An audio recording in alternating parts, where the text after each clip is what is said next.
During which phase of database deployment does a database administrator verify that the newest updates and security patches are installed on the newly created database?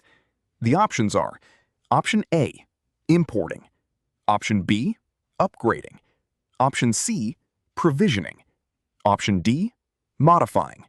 This question explores the different stages involved in setting up and maintaining database infrastructure. Each of these phases serves a distinct purpose, ranging from initial setup tasks to the ongoing adjustments and software improvements required to ensure the system is both functional and secure.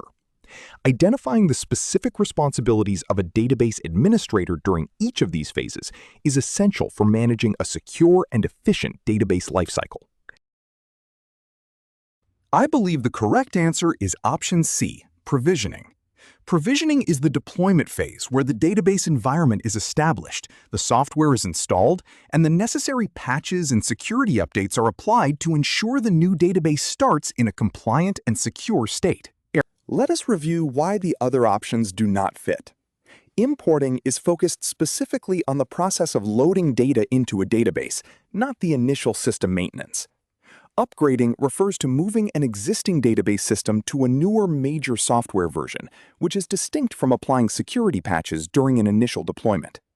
Finally, modifying generally involves changing schema elements or configuration parameters after the database has already been deployed and is running.